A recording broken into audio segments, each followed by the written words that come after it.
Bom, amigos, bom dia. Estou aqui hoje com o deputado Eduardo Bolsonaro. E eu com o soldado Thiago. Isso aí, né? Fiz um convite para ele para falar assuntos referentes à polícia, né? Para quem me conhece e quem não conhece, eu sou policial militar do estado do Rio Grande do Sul, também sou lutador de MMA e tenho um canal no YouTube. E nesse canal do YouTube eu falo coisas referentes à polícia e política. Então, como eu já conhecia o deputado, fiz esse convite para ele, falar coisas referentes à polícia, né? Ele já teve outros canais do YouTube que falou sobre política, sobre assuntos gerais do Brasil, mas como a gente sabe que a grande maioria dos policiais militares, policiais civis e federais é a favor da família Bolsonaro, a gente ficou carente nessa parte de saber os projetos que vocês têm para nós policiais, o que vocês podem fazer para nós, a polícia, porque a gente sabe que a classe policial, tanto ela militar, civil ou federal, ela sofre muito com essas classes sociais, né? Digamos, direitos humanos, daqui a pouco ONGs. A polícia ela é taxada como opressora, né? E a gente sabe que a polícia, na verdade, ela é um meio de defender os direitos humanos, não os direitos humanos contra a polícia. Acho que é a última resistência para que a gente não viva uma anarquia. Isso mesmo. Pensa aí, se você tirar a polícia, não precisa nem pensar, né? O Espírito Santo deu um exemplo bastante notório. Tirou a polícia militar ali de combate, virou uma balbúrdia. Salve-se quem puder, cada um por si, lojas... Algumas lojas acho que abriam, né? À noite estavam fechadas com certeza. Sim. Aquele horror que a gente viu. Então, na verdade, a polícia ela não é opressora. Ela é garantidora da ordem. Sim. Então, deputado, tem algumas perguntas aqui que a gente fez, como eu falei com o senhor antes, eu peguei alguns colegas meus de batalhão, alguns outros policiais civis também, e policiais rodoviários que eu tenho, que está sempre junto ali. A gente fez elencou algumas perguntas aqui. Eu acho que a primeira aqui, acho que muito policial quer saber, que o senhor acha, e a gente sabe que tem mais ou menos a mesma ideia que o seu pai, polícia e direitos humanos.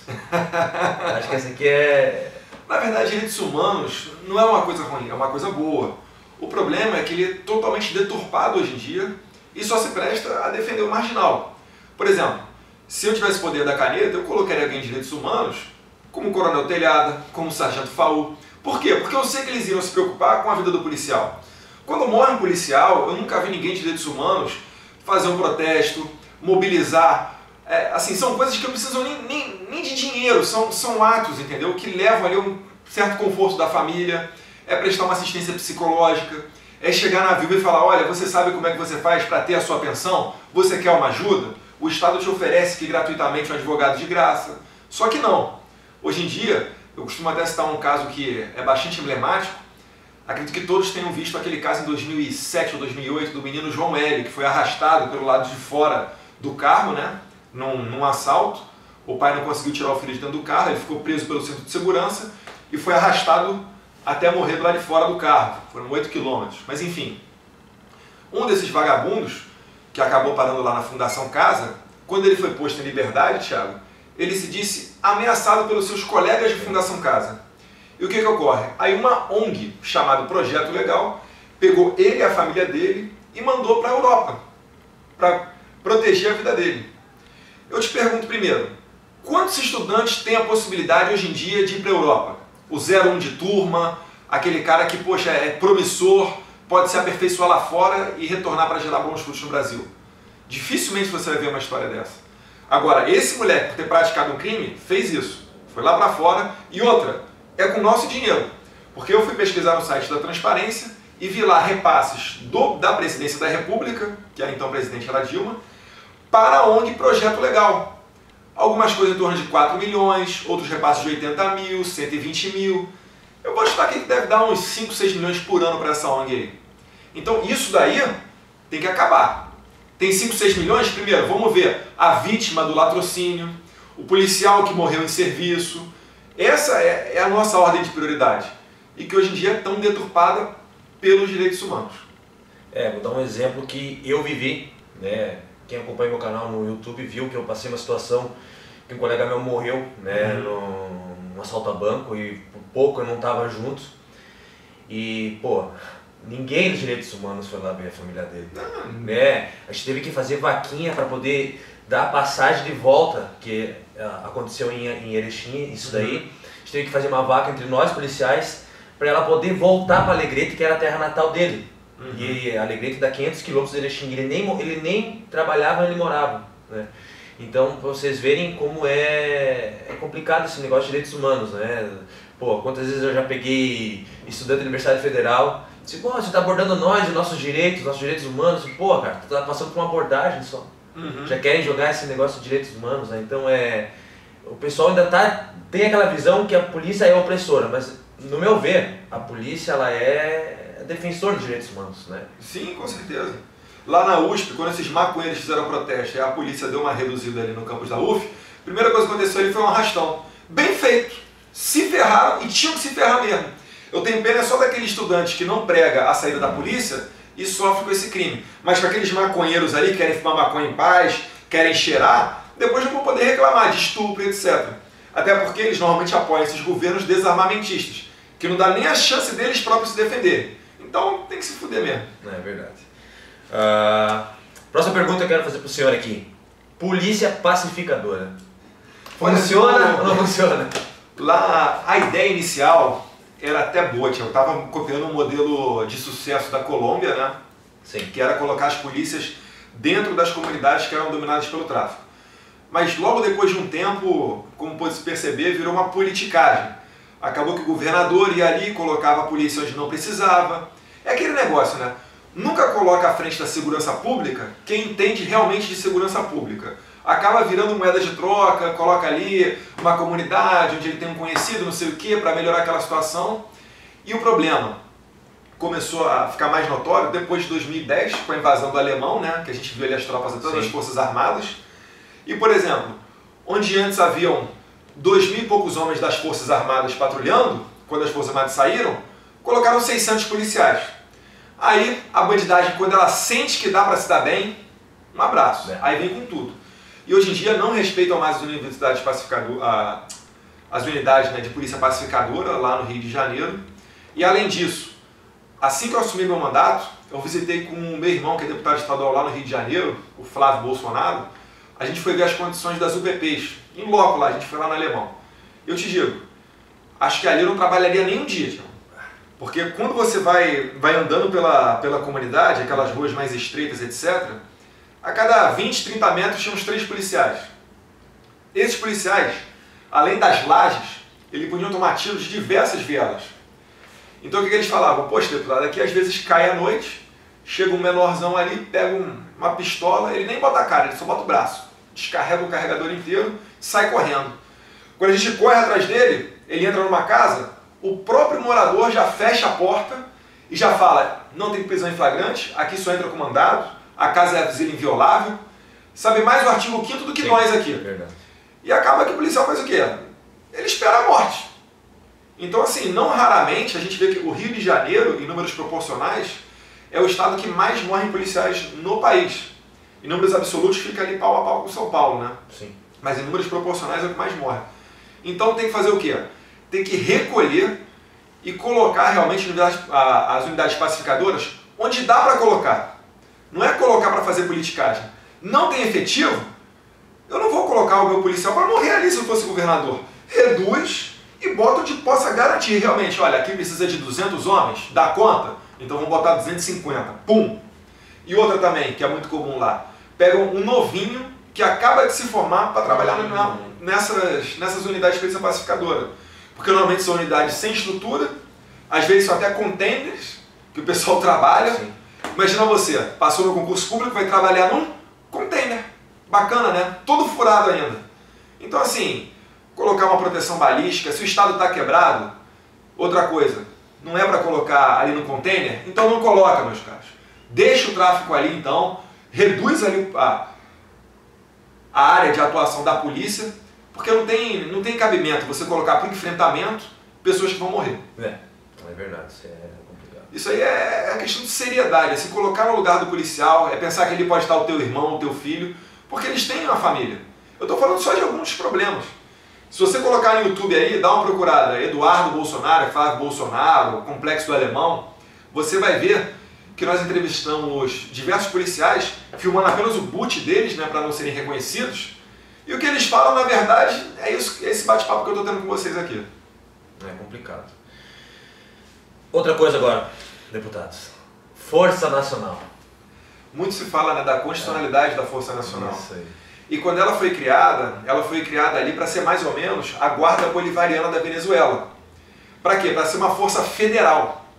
E aí eu vou entrar até na PEC 51, que trata da desmilitarização e etc. A PEC 51 foi proposta pelo senador Lindbergh Farias, do PT, perto da eleição. Por quê? Porque ele queria angariar principalmente a simpatia das massas, do praça. Porque o praça é aquela pessoa que, poxa, que mais sofre com prisão disciplinar, é a que tem que acatar as ordens, e como tem uma hierarquia e disciplina muito forte, não só nas Forças Armadas, mas também na Polícia Militar, por vezes ocorrem sim abusos. E esse pessoal, então, quando você prega a PEC 51, o pessoal fica animado. Só que isso daí é o primeiro passo para quê? Para você ferrar com a Polícia Militar e depois encher a bola da Força Nacional. E aí, uma característica de governo fascista e nazista, né, um poder centralizador, sim, ele poderia empregar a polícia onde ele bem entendesse. Essa era a ideia por trás da PEC 51. É por isso que a gente dá pancada na PEC 51. Quando fala assim desmilitarização, calma aí. O que é a desmilitarização primeiro? Vai tirar a farda do policial? Vai acabar com a hierarquia e com a disciplina? Vai transformar numa polícia civil? Vai ter direito à greve? Então vocês primeiro, da Polícia Militar, têm que nos responder o que é isso daí e outra, não dar bobeira para ocorrer uma centralização de poder. A gente entrar num caos e aí o ato contínuo é fortalecer a Força Nacional. Eu não sou um grande, né, entendedor de Força Nacional, mas no meu entendimento não poderia, ele teria que entrar no artigo 144, uma lei complementar, tudo bonitinho para você conseguir realmente estruturar a Força Nacional, dizer o que ela é, porque hoje em dia é meio que uma celeuma, é um limbo, ninguém sabe direito como é que está na lei, vai policial militar, vai policial civil para a Força Nacional, como é que funciona, é um negócio meio estranho. Então acabou que foi meio que deixado de lado esse detalhamento da Força Nacional, e na minha opinião, o policial ele é atraído para a Força Nacional graças à diária, né? Muitos policiais, a maioria, né, tem baixos salários, acaba sendo atraído por condição das diárias e está ali para seguir ordem. Então, por mim, não haveria Força Nacional. Eu acho também que tem outro caso da Força Nacional que acontece o que nos batalhões? É tudo por indicação, né? Eu acho assim que se o policial... Tem muitos que poderiam ir, mas não são indicados porque daqui a pouco um comando não gosta muito daquele praça e tal, né? Fizesse um processo seletivo dentro da Força Nacional, processo seletivo das polícias para a Força Nacional. Não muito assim, daqui a pouco vai jogar. É que normalmente indicação vai indicação política, né? Indicação a gente sabe disso daí. O meu irmão lá no Rio de Janeiro, ele estava trabalhando para acabar com a prisão disciplinar, né? E reverter isso daí numa multa. Entre praças oficiais, eu vejo que isso aí não é uma questão pacífica. Tem praça que é a favor da prisão disciplinar, tem praça que é contra, tem oficial que é a favor, tem oficial que é contra. O meu pai Jair Bolsonaro fala que isso aí não pode ter aplicação dentro das Forças Armadas, tudo bem. Forças Armadas é outra coisa, é guerra, é selva, é missão para o Haiti, é Congo, então eu acho que é outra coisa. Mas dentro das polícias militares, eu acho que é saudável esse debate, assim, da gente discutir, colocar adiante. Por exemplo, na Polícia Federal a gente não tem a figura da prisão disciplinar. E ainda assim, todos os policiais seguem ordem. Eu sou escrivão, se tivesse uma determinação ali do delegado ou do chefe da delegacia, a gente cumpria. Normalmente não tinha muita discórdia, ou bater o pé e falar eu não vou e dane-se. Não tinha isso. Sim. Até porque se tiver isso, ele toma um processo administrativo, vai acabar com a progressão dele, vai perder dia de trabalho, enfim, vai ter problema dele. Sem contar que ele fica com um X nas costas ali dentro da delegacia. É verdade. Bom, já que entramos nessa área aqui, que já era dos assuntos dessa desmilitarização da polícia, tribunais militares. Ainda em 3 estados existem, aqui no Rio Grande do Sul, Minas Gerais, se não me engano, o Distrito Federal ainda tem, não tenho certeza. Né? Mas o que o senhor acha dos tribunais militares, a justiça militar? Eu acho muito bom, porque a população ela não entende nem o trabalho policial muitas das vezes, quanto mais entender como é que funciona ali na caserna. como é que você vai parar de madrugada numa favela, que é porque você quer, é porque você patrulha e você quer, e na verdade a gente sabe que não é assim, né? Quando um policial militar está na rua ou está no local, é porque alguém mandou, é porque existe uma hierarquia. E às vezes quando tem alguma situação, algum problema, ou ele tem que fazer uso da energia para legítima defesa, ele acaba caindo num tribunal do júri. E aí é que tá. No tribunal do júri pode sair qualquer coisa, inclusive uma condenação que não condiz ali. O policial ele acaba sendo preso e ele fala, olha, eu estou exercendo meu trabalho e estou indo preso, sabe? Isso é uma baita sacanagem. Sim. Então eu vejo com bons olhos a questão dos tribunais militares. E agora aqui, para mostrar que nós não somos radicais, né, eu vou fazer um elogio ao ministro da Defesa, Raul Jungmann. É desarmamentista, mas fez muito bem quando mandou para o Congresso Nacional uma medida que falava o seguinte, que pelo menos durante as Olimpíadas, a gente sabe que o ideal seria ser para sempre, mas que pelo menos durante as Olimpíadas, as Forças Armadas, em caso de combate, seriam julgadas por tribunais militares e não por tribunais de júri. Ele mandou, foi aprovado na Câmara dos Deputados, mas no Senado, devido à atuação da secretária de Direitos Humanos, esqueci o primeiro nome dela, o sobrenome dela é Piovesan, ela conseguiu barrar esse projeto. Assim, mais uma vez, né, os direitos humanos atrapalhando a vida da segurança pública. Sim. E essa secretária de Direitos Humanos, a Piovesan, foi a mesma que foi junto ao ministro do STF, Fux, falar que tinham que pautar o processo do Jair Bolsonaro, né, por apologia ao estupro, naquela discussão com a Maria do Rosário, como uma forma dos tribunais, do Supremo Tribunal Federal, dar uma resposta à sociedade devido ao crescente número de estupros que estamos vendo no país. É uma brincadeira, né? Colocar adiante o projeto de lei de Jair Bolsonaro de castração química de estupradores, que parte dos europeus e alguns países da Ásia já têm adotado com bons resultados, isso aí não, né? Isso aí é retrógrado, é sacanagem com o estuprador, tem direitos humanos, e assim vai o nosso Brasil. Isso é complicado. Unificação das polícias. Eu acho que o grande problema disso aí, sabe qual é? É a transição. É como é que se dá. Assim, eu vejo até com uma certa simpatia essa ideia. O que eu não consigo ver certo é colocar em prática. Eu acho que tem que ser alguma coisa gradual. Unifica o banco de dados, porque a gente sabe que o policial é um bicho desconfiado. Às vezes a gente desconfia até dentro da nossa delegacia ou do nosso batalhão. Imagina você, dentro de uma polícia, com um serviço, vai ter que passar informação para outro policial. É complicado. Mas uma unificação de dados, vai aos poucos, coloca um trabalho, por força de lei, um trabalho conjunto entre polícia civil e militar, principalmente, né? Para aí depois você ir caminhando para uma unificação. Agora, como é que isso aí se daria? Não sei, tem que ter 10 anos de rua de patrulhamento para entrar na investigação?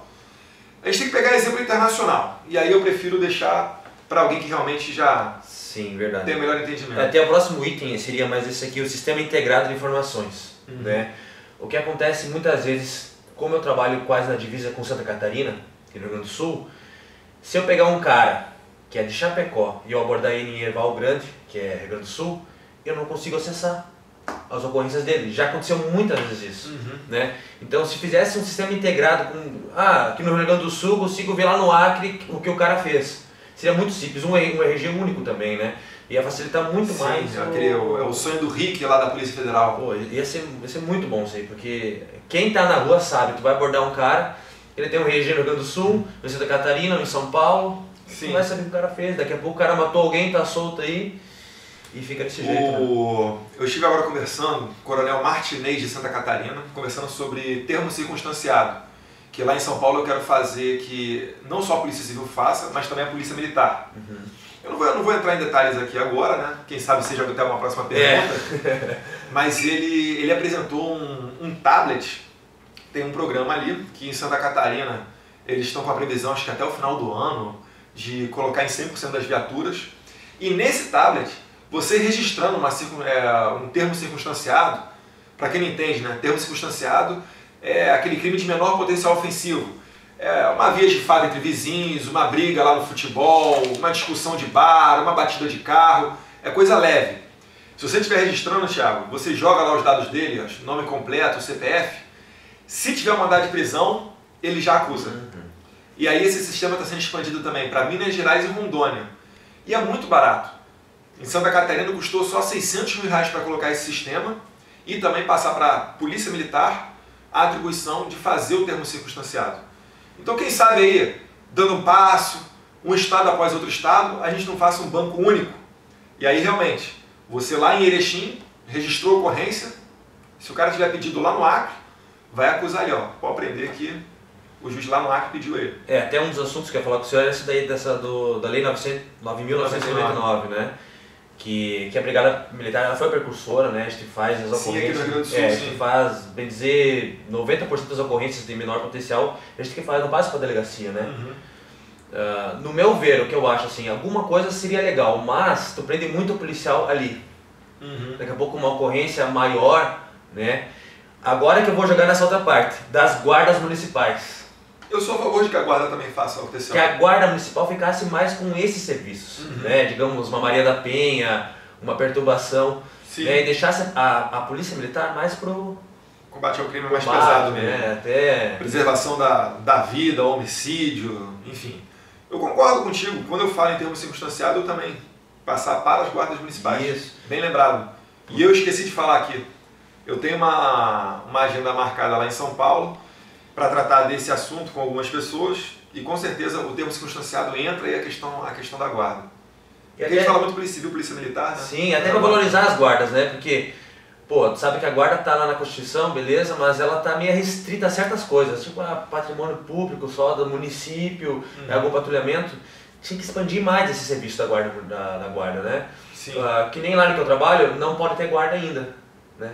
Tipo, só tem a guarda de trânsito, então... E muitas vezes a guarda de trânsito é desacatada, tem que ir a polícia militar ir lá e sempre é desacatado. Se um azulzinho, né, que se chama lá, é desacatado, tem que ir lá, né? Então, se botasse a guarda municipal, né, tanto que melhorar a parte efetiva da polícia, é melhorar o serviço. Né? E a população não quer saber se é a polícia federal, a polícia militar, a rodoviária federal. Quer chegar ali e ser atendido. Sim, sim. Mas esse, é porque eu falei aqui, eu sei que no Rio Grande do Sul o TCO, a polícia militar faz, né? É que lá em São Paulo só a polícia civil é que faz. Então assim, isso aí gera um problema, gera gasto de gasolina para você levar todo mundo até uma delegacia. Se for de madrugada, poxa, tem que procurar lá um delegado plantonista. Você tem o gasto de tempo que a população tem que ficar junto ali, né? Todos os envolvidos ali esperando na delegacia. E a gente sabe que devido a isso, muitas das vezes a pessoa faz o quê? Ah, vou registrar nada não. E aí acaba que a polícia não sabe o que ela está lidando ali, a mancha criminal que ela está lidando. Então atrapalha o serviço de todo mundo.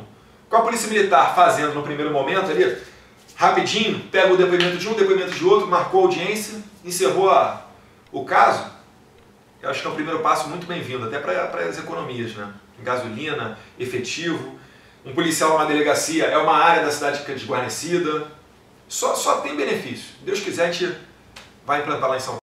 Verdade. Resgate de PMs aposentados.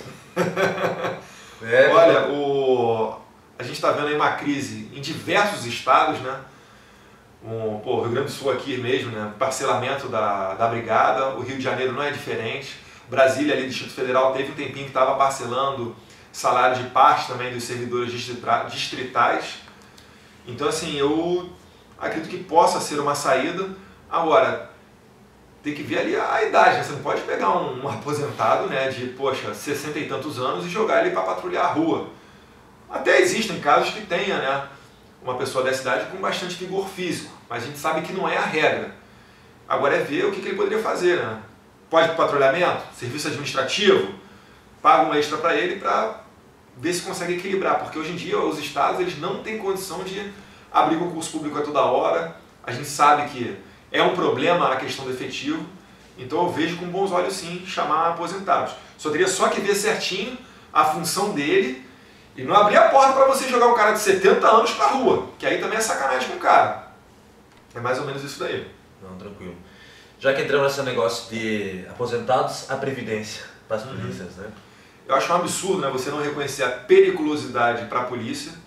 Não faço falsa demagogia aqui, sou a favor de uma reforma da Previdência, mas não nos moldes que está. Inclusive, quando a gente foi na Paraíba, muitas pessoas estavam abordando a gente lá, eu e o Jair Bolsonaro, e falando, poxa, deputado, aqui a expectativa de vida não chega a 65 anos. Se for para votar a favor dessa previdência, tudo bem, mas torna a contribuição facultativa, que pelo menos eu tomo uma mordida menor do leão lá no meu contra-cheque e com aquele dinheirinho ali eu me cuido, eu faço meu pé de meia, faço uma previdência privada, sei lá, vou tentando comprar apartamento para depois sobreviver de renda, enfim. Então, durante muito tempo no país, todo presidente que chega, ele quer o quê? Ele quer resolver o problema numa tacada só. E a gente está há décadas vendo isso. Por que a gente não tenta, por exemplo, vamos supor, a Previdência vai quebrar em 2040, bota para quebrar em 2045. Hoje a aposentadoria por idade é 55 anos, bota para 57. O policial tem que contribuir 25, 30 anos, bota para contribuir 26, 31. E aos pouquinhos a gente vai andando, e caso o Brasil tenha um crescimento econômico, óbvio, né, com um retorno em arrecadação bom, uma melhorada, a gente talvez não precise apertar tanto, né, os cintos do funcionalismo público. E tem outras questões também, né? A Previdência é superavitária, existem grandes sonegadores, né? Grandes bancos, que isso a conta tem que ser cobrada também. Então é uma discussão bem complexa, mas eu adianto aqui que do jeito que está, a gente está aqui no comecinho de abril, né? Do jeito que está, essa reforma da Previdência eu votaria contrário. Está complicado, né? Tu vê muitas vezes deixar o policial já tá com uma certa idade na rua, tu tá combatendo aquele jovem infrator, é complicado, né? Sim. Tem que pensar também para esse lado também, né? O policial estando ali, né? É uma plano de carreira também, né? Sim, é uma atividade que é mais estressante, Sim. Não há dúvida disso. Ah, tem outras atividades que são? Sim, tem. Mas, quando você entra no seu trabalho, eu duvido que no seu emprego morram quase 600 pessoas da sua categoria por ano. E na polícia, isso aí ocorre. Agora aqui, deputado, treinamento e o armamento que o Estado dá para o policial. Eu nem vou mostrar a pistola do senhor lá que vai apavorar. A arma que eu tenho. Deixa ela apontada para lá, não tá aí. Não dá pra querer. Não, hoje em dia, né, o Ministério da Defesa, ele coloca vários entraves para você poder importar uma arma de fogo, porque tem ali um decreto que trata, né, da proibição de importação caso haja similar nacional. E também nós temos aqui no país apenas uma fabricante de armas e munições, que é a CBC Taurus. Então, há um tempo atrás, a CBC comprou a Taurus e unificou o mercado de munições e armamento.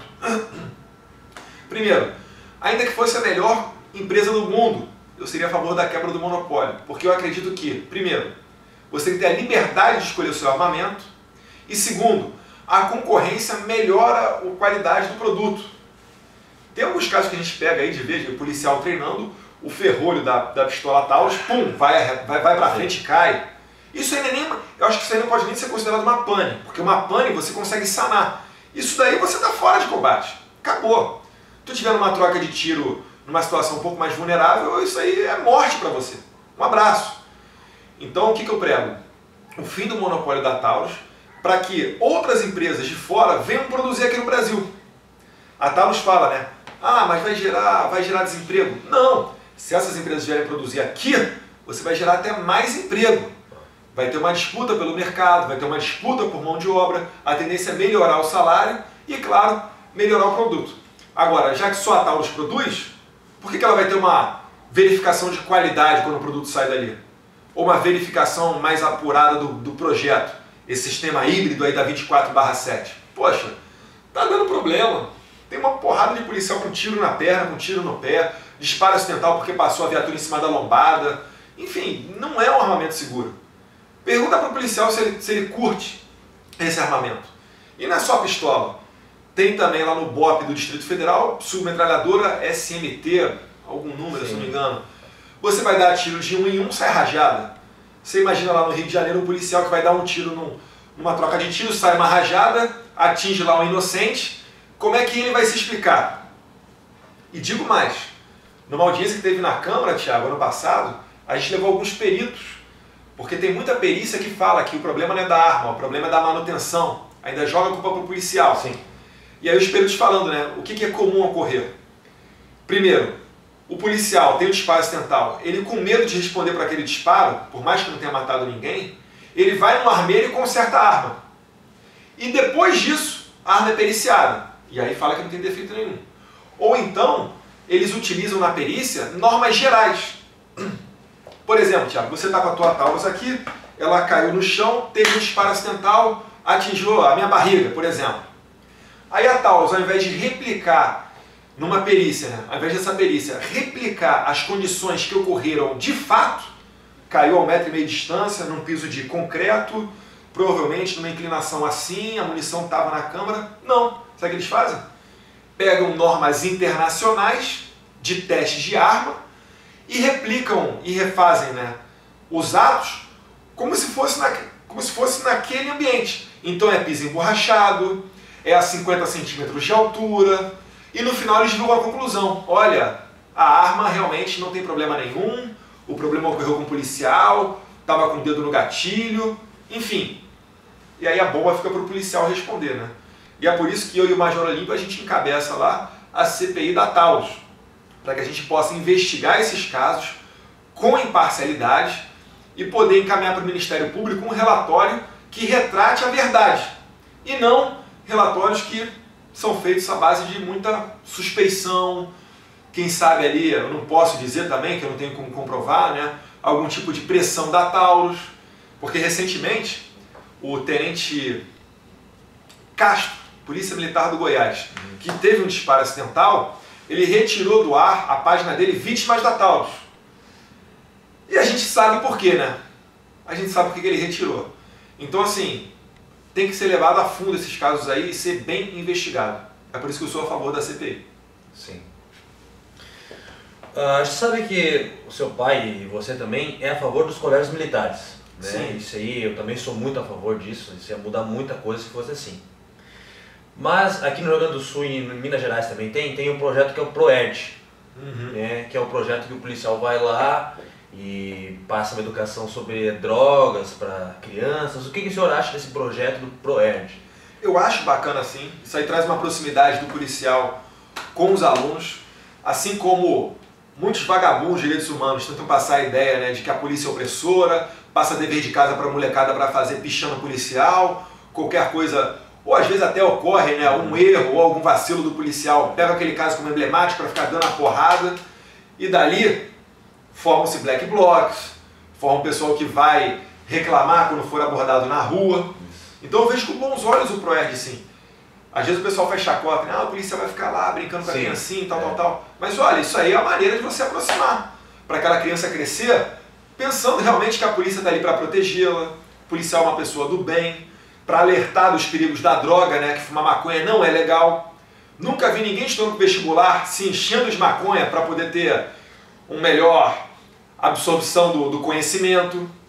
Então eu vejo com bons olhos, sim, e deve ser incentivado. Sim, é uma ótima ideia mesmo. Legítima defesa, né? Eu acho que o senhor também deve ter passado por isso. Quando o policial entra lá, curso de formação, a primeira coisa que tu aprende é 2 tiros para cessar. Tu tem que cessar a agressão, né? Então, quem é dos direitos humanos que pensa que o policial é treinado para matar, tá muito bem enganado, porque a gente é treinado para cessar a agressão, né? Sim. E na verdade, Thiago, às vezes não é nem 2 tiros, né? Às vezes dá 2 tiros e o cara tá em combate ainda, você tem que dar uns 7 nele. Agora, o que eu sou a favor é de acabar. Na legítima defesa, lá no Código Penal, tem a figura lá do excesso de legítima defesa. E é bem subjetivo. O que é excesso? É dar um tiro na cabeça? É dar mais de 2 tiros? Tem que atirar na perna? Então a gente não sabe. E por vezes quem vai julgar isso daí são pessoas que nunca pegaram uma pistola na vida, nunca passaram por um momento de estresse desse. O caso emblemático disso daí é o caso da Ana Hickman. Todo mundo ficou sabendo. Num quarto de hotel, entrou ali um maluco da cabeça, armado, deu um tiro na assessora da Ana Hickman, e o cunhado da Ana Hickman, que estava presente, ia morrer mesmo, vai fazer o quê? Partiu para cima do maluco que estava com a arma. Tomou a arma dele e deu acho que 2 tiros na cabeça, se não me engano. Está sendo processado pelo Ministério Público por excesso de legítima defesa, pois ele deveria ter preservado a vida do criminoso e dado um tiro na perna, ou dado um mata-leão nele, ou falar você está preso, ou falar com licença, me dá a sua arma, por favor, você está cometendo um ato ilícito. Só pode estar de sacanagem, né? E isso daí que aconteceu com o Gaia da Ana Hickman é o dia a dia do policial que tem que apertar o gatilho. Agora eu te pergunto, como é que você vai combater um assaltante a banco, que são os criminosos mais armados do país, traficantes de droga, pessoal armado cometendo latrocínio, roubo. Como é que você combate esse tipo de pessoa? Ele já vai ali para matar ou morrer. Então não tem como você ter excesso de legítima defesa. Inclusive quando eu estava na PF, no curso de formação, um perito federal foi lá e falou de um caso. De um cara que estava trocando tiro com a polícia, tomou um tiro de fuzil no coração, que dilacerou o coração dele, e ainda ficou uns 15 segundos em combate. 15 segundos. Porque o cara ou está na adrenalina, ou está sob efeito de drogas, ele nem sente aquilo daí, ele tomou e continua. 15 segundos. 15 segundos, dá para você fazer, nem se fala, né? Então assim, a gente tem que pensar primeiro. Quando ocorre um ato ilícito, um crime, tudo que deriva daquele crime tem que ser responsabilidade do criminoso.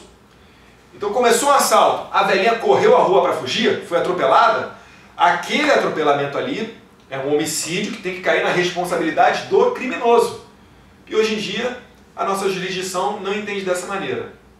Então o deputado Jair Bolsonaro tem projeto lá para acabar com o excesso de legítima defesa, para colocar ali que a casa é asilo inviolável, então a pessoa que entrou na tua casa é problema dela se ela for tomar 20, 40, 100 tiros, o problema é dela, você não pode responder por excesso. Isso daí é o que daria uma retaguarda jurídica para dar mais tranquilidade para o policial poder trabalhar. Porque hoje em dia a polícia no país é a que mais morre no mundo. Então, acho que para fechar aqui, deputado, acho que tinha mais essas perguntas, mas não vou tomar o tempo do senhor mais aí, não, né? Fica à vontade. E ó, aproveitando aqui, ó, daqui a pouco, daqui a algumas semanas, ou tá em junho, né? Previamente marcado para junho, dá um pulinho aí em Erechim para bater um papo de perto com vocês. Aí vocês vão fazer as perguntas para mim sem problema nenhum, poder responder, ou de repente eu não souber, né? Não sei de tudo, a gente não responde, estuda para voltar com a resposta, mas se Deus quiser a gente vai aos pouquinhos aí pelo país inteiro, reduzindo um pouquinho, né? Essa influência dos direitos humanos, mostrando um pouquinho o trabalho do policial e o que a gente pode fazer lá em Brasília para melhorar a segurança pública. O que eu vou falar para vocês, assim, não porque eu tô do lado dele, eu vou puxar saco, né? Longe disso. Mas, pô, toda vez que eu falei com ele, ele me recebeu, né? Me ligou no meu celular, olha, quando é que tu pensar com o deputado ligar pra mim, né? Pô, o cara ocupado vai ligar pra mim, pô. Não, mas o pior foi quando ele se encontrou primeiro, que eu tava voltando de uma viagem. Isso. Tava voltando de onde? Poxa, eu tava voltando, acho que era da Austrália, cara. Poxa, daquele fatídica votação lá que eu não compareci, né? Tomei a bronca do meu pai ainda. Uma viagem desgastante, mas aí o Thiago, poxa, a única oportunidade que eu tinha de encontrar com ele seria naquele dia que ele foi competir no Rio de Janeiro. Isso. Então, do aeroporto, eu saí lá de 20 horas de viagem. Da noite. A gente bateu um papo ali, trocamos contatos. E graças a Deus está gerando fruto, né? Vamos lá para Erechim, fazendo entrevista aqui para jogar na internet. Como eu falo pro pessoal lá, quanto a gente puder ajudar vocês, a família de vocês, que a gente sabe que a índole, né, da família Bolsonaro que vai poder ajudar esse país. Tem pessoas que falam, político não tem mais volta. Não, cara, tem volta sim. E é só o cara querer, né? Não ficar pensando só no dinheiro, porque os caras estão lá se querem pensar no dinheiro. Meu, tem que pensar no bem do teu país. Sim. Né? Por isso que a gente fala, tem que ter um presidente com coração verde e amarelo. Entendeu? Isso, não porque por ser militar, né? Por ser militar, porque tu é militar, tu quer que seja militar lá. Não é por isso, cara. Né? Não é por isso. É que a gente sabe que, querendo ou não, o militar ele foi criado nesse meio que tu ama o país, né? Tu vai amar teu país embaixo d'água. Sim. Vai ser... é esse resgate que as pessoas querem quando pedem a volta dos militares. Isso. Não é ditadura, até porque não teve ditadura, foi regime militar. Sim. Mas ele não quer o retorno de uma figura do general como presidente. Ele quer voltar a cantar o hino nacional, ele quer que o aluno, quando entra em sala de aula, respeite o professor, ele quer que o filho não cuspa, não xingue no pai. É esse resgate de autoridade que ele quer. E é por isso que hoje em dia, Thiago, tem filas de pais para colocar os filhos em colégios militarizados e em colégios militares. É porque ele sabe que ali não vai ter tráfico de droga, não vai ter sacanagem, o filho dele vai ter não só direitos, mas deveres, regras para cumprir. E isso daí faz crescer um bom trabalhador, um bom empreendedor, um bom filho. É isso aí que o país precisa. Agora, para colocar isso daí, não pode ser um bundão. Não pode ser um mimimi politicamente correto. Veja bem, morreu uma pessoa ali, o policial não poderia ter atirado. Não, tem que ter pulso firme. Se não tiver pulso firme, vai fazer como alguns presidentes têm feito aí na nossa história. Eu vou dar um exemplo pro senhor, né, que eu Acho que eu posso usar meu exemplo como policial, porque eu como soldado, eu tô sempre na rua ali, tô combatendo tudo que é coisa, é vagabundo, tu vai em Maria da Penha. É da briga de Maria da Penha até os aldeões do banco. Então, eu tenho certeza que muitos policiais no Brasil passam pelo que eu passo. Tu sair de casa pensando assim, pô, hoje eu não posso me enrolar numa ocorrência, né? Não posso matar alguém mal, porque eu sei que a justiça vai vir em cima, e ainda se alguém filmar. O caso agora do colega que deu uma cadeirada, claro, né? Não vamos entrar em mérito da cadeirada, né? Não vi não. Tinha uns funcionários aqui do município aqui perto de Porto Alegre, estavam quebrando a prefeitura lá e, pô, a polícia começou a bater e pegou a cadeira numa cadeirada. Não vou entrar em mérito disso. Mas quem tá no calor da ocorrência ali, cara, tu tem que se defender, tu vai pegar a primeira coisa que aparecer. Então tu imagina, e bem na hora filmaram ele, né? E temos quase que certeza que esse polícia vai ser punido, né? Bateu com uma cadeira, a RBS caiu em cima, a RBS que é a filial da Globo aqui no Rio Grande do Sul, né? Então, o que eu posso dizer para o senhor, assim, quando o policial sai de casa, ele teria que ser aquela vontade assim, hoje eu vou sair para fazer. Hoje ninguém vai consumir droga, hoje ninguém vai roubar, hoje não vai fazer nada. Né? Mas tu não sai com esse pensamento, tu sai com esse hoje eu vou entrar na viatura, vou ficar aqui, né? Vou me cuidar para ninguém me filmar, não vou dar um tapa em ninguém, não vou fazer ali. Então é isso que o policial quer. Por isso que eu digo, a grande maioria, não vou dizer que todos os policiais do Brasil é a favor de vocês, porque eu não conheço todos, mas todos que eu conheço é a favor da família Bolsonaro. A gente tem muita simpatia do... Né? Porque a gente quer poder trabalhar, simplesmente poder trabalhar. Quando eu entrei na polícia, meu sonho era poder fazer uma sociedade melhor, né? E depois que eu entrei, eu vi que não é bem assim. Né? Eu faço meu serviço ao máximo, mas tem aquilo lá que sempre prende nós. Né? Sim. E a gente já experimentou muito tempo de direitos humanos já, né? Sim. Vamos mudar um pouquinho, experimentar um pouquinho de ordem, colocar à frente da segurança pública quem entenda de segurança pública, né? Porque hoje em dia o policial está desestimulado. Eu não sei, eu não sei, olha só, sinceramente, se eu vejo um assalto rolando num carro, eu não sei se eu reajo. Eu estou passando na rua, vejo um assalto ali. Poxa, se eu pegar minha arma e matar o cara, eu vou ter problema. Isso aí, sem contar que eu posso errar, posso acertar a vítima, posso acontecer alguma coisa. Então, o policial hoje em dia está estimulado a quê? A não fazer nada. Se o policial malandro hoje em dia, o que manda bem, é o que fica lá na viatura, no ar-condicionado, no escritório e faz assim para o crime. Esse daí vai progredir na carreira, não vai ter problema com a justiça, não vai perder dinheiro para advogado, não vai aparecer no Jornal Nacional escrachando ele. Então o que a gente tem como última resistência para a anarquia é aquele policial vibrador. É aquele que está no combate com sangue nos olhos, é aquele que não consegue ver um crime e ficar quieto. Esse daí, quando a gente acabar de desestimular esse tipo de policial, aí acabou. Aí é só bandidagem e aí a sociedade é que vai pedir de joelhos a volta desse policial vibrador, vai lutar aqui, ó, pelo fim do excesso de legítima defesa, pelo retorno dos tribunais militares. Infelizmente a gente está vivendo aí tempos de caos, né? Vamos tentar mudar isso daí. Bom deputado, não vou mais tirar o tempo do senhor aí. Nada, eu agradeço. Hoje é domingo, tá? Meio-dia, ele tá aqui comigo, já tá almoçando, comendo churrasco aqui no Rio Grande do Sul. Uma costelinha, um vazio que vocês falam aqui. Um chimarrão depois, mas tá aqui, tá dando a ideia dele, porque eu disse pra ele essa ideia. Os policiais, eles veem muito canal no YouTube falando, vocês falando, né?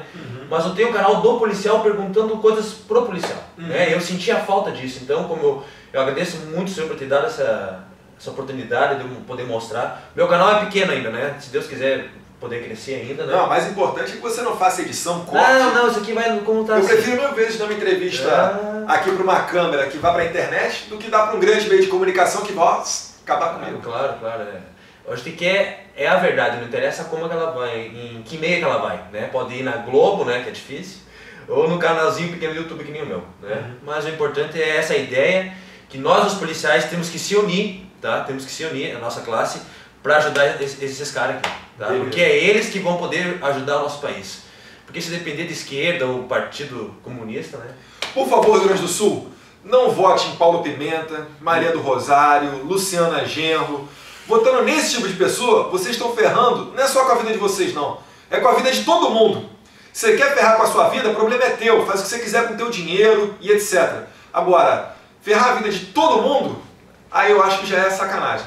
E finalizo aqui mandando uma mensagem para todos os gaúchos, dizer que eu vi um Jornal Nacional um tempo atrás, pelo menos uma vez, né, no Jornal Nacional, não é que ele puxou a sardinha para o policial, ele mostrou a situação lá na favela Jacari, em que os policiais mataram dois vagabundos em combate, e pela primeira vez eu vi ali uns 30 segundos do Jornal Nacional mostrando o lado dos policiais.